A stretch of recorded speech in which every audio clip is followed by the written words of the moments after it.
कोकणातील इतर भागात तुम्ही बघितलं असेल पालखी खांद्यावर नाचवली जाते, पण इथे आहे ना पालखी काठीवर नाचवली जाते। ह्याच मंडपात श्रीदेवी करंजेश्वरी विराजमान होणार आहे। पीराला प्रदक्षिणा मारल्यानंतर पालखी आपल्या प्रकट स्थानी जाते। नमस्कार नमस्कार नमस्कार मित्रांनो, पुन्हा एकदा तुमचं स्वागत करतो आपल्या मराठी हक्काच्या YouTube channel journey with Nikhil मध्ये। आणि मित्रांनो, टायटलवरून तुमच्या लक्षात आलं असेल मी कुठे आलोय। श्रीदेवी करंजेश्वरी आपल्या प्रकट स्थानी जाते। आजच्या व्हिडिओत दोन गोष्टी दिसणार आहेत। श्रीदेवी करंजेश्वरी कुठे प्रकट झाली ते दिसणार आहे आणि भद्रेचं होम हे दिसणार आहे। मागचे दोन व्हिडिओ तुम्ही बघितले असतील। व्हिडिओ आवडले असतील तर नक्की लाईक करा, शेअर करा, सबस्क्राईब करा आणि व्हिडिओ शेवटपर्यंत नक्की बघा आणि घंटी पण वाजवा।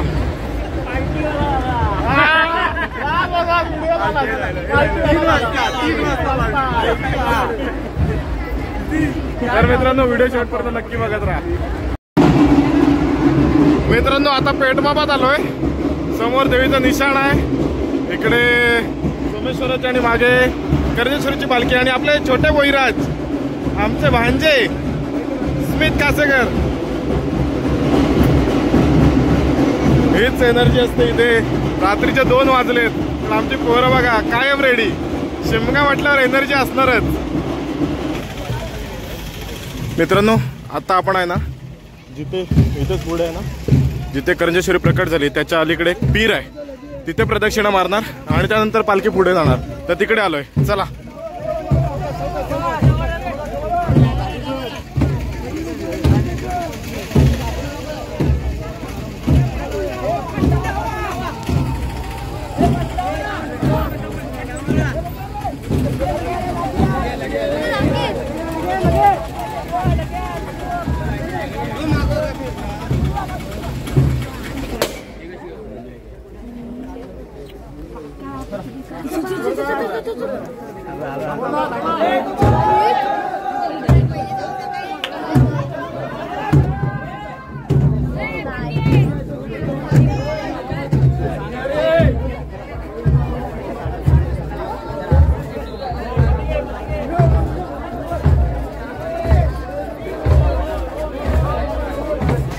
मित्रांनो, आता पीराला प्रदक्षिणा मारल्यानंतर पालखी आपल्या प्रकट स्थानी जाते।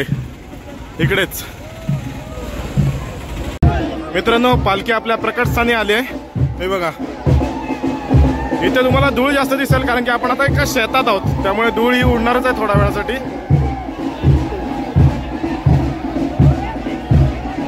श्रीदेव सोमेश्वरांची पालखी।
ह्याच मंडपात श्रीदेवी करंजेश्वरी विराजमान होणार आहे। तर जागा बघून येऊया मंडप कसा सजवलाय ते। चल रोहन। जबरदस्त रे, वाह।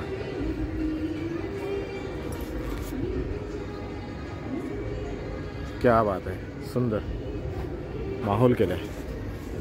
आता हे रिकामं वाटतंय, पण उद्या जेव्हा भद्रेचा होम लागेल त्यानंतर इथे जेव्हा पालखी विराजमान होईल ना, त्यानंतर माहोल वेगळाच असणार आहे। आणि हीच ती सान जिथे श्रीदेव सोमेश्वर आणि श्रीदेवी करंजेश्वरी विराजमान होणार आहेत। आणि आपले मित्र आशिष कदम, अनिकेत कदम आता आता आता डायरेक्ट व्लॉग मध्ये। काय मग मस्त, उद्या येणार आहेस ना? म्हणजे मी इथंच आहे, 4 दिवस इथंच आहे मी।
शुभ सकाळ मित्रांनो, इथपर्यंत व्हिडिओ बघितलीत आपण। सुरुवातीपासून बघितलं श्रीदेवी करंजेश्वरीचं प्रकट स्थान होतं ना, तिथे आलो। त्यानंतरची आपणची धमाल मजा मस्ती।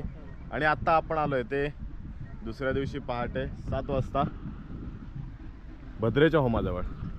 आता गर्दी कमी आहे, पण थोड्याच वेळात दिसेल तुम्हाला इथे गर्दी कशी असते आणि पालखी कशी प्रदक्षिणा मारते ना, ते महत्त्वाचं आहे। कारण की कोकणातील इतर भागात तुम्ही बघितलं असेल पालखी खांद्यावर नाचवली जाते, पण इथे आहे ना पालखी काठीवर नाचवली जाते।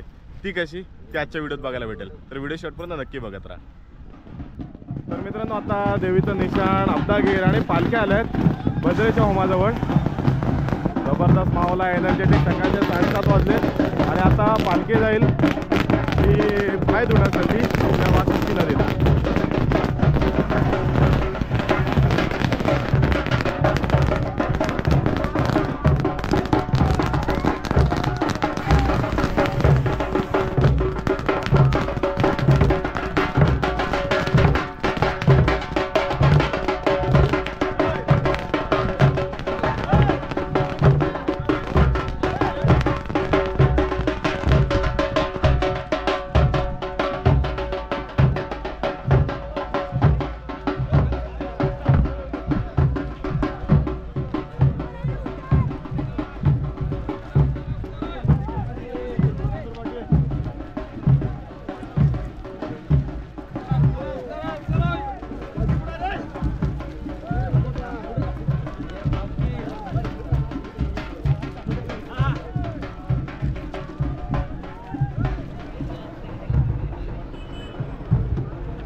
मित्रांनो, कशी वाटली आजची व्हिडिओ आवडली असेल तर नक्की लाईक करा, शेअर करा आणि कमेंट करायला विसरू नका. भेटूया पुन्हा एकदा नवीन व्हिडिओमध्ये. तोपर्यंत बाय बाय. मागे बघताय तुम्ही होम लागलाय आणि ह्याच्या पुढची अजून 2-3 व्हिडिओ यायचे आहेत. टोटल 3 व्हिडिओ आल्यात श्रीदेव सोमेश्वर श्रीदेवी करंजेश्वरीच्या व्हिडिओच्या. आणि ह्याच्या पुढे सुद्धा 2 किंवा 3 व्हिडिओ आपला नक्की असणार आहेत. आणि सर्वात महत्त्वाचा कार्यक्रम असणार आहे तो शरणे काढायचा कार्यक्रम. तो आहे 24 तारखेलाच, म्हणजे रविवारी दुपारी 4 नंतर. तर जे चिपळूणकर आहेत किंवा चिपळूणच्या आजूबाजूला आहेत त्यांनी तर नक्की आवर्जून इथं बघायला या. आणि ज्यांना बघायला भेटत नसेल प्रत्यक्षात त्यांनी आपल्या यूट्यूब चॅनलवर नक्की बघा. तर भेटूया पुन्हा एकदा नवीन व्हिडिओमध्ये. तोपर्यंत बाय बाय.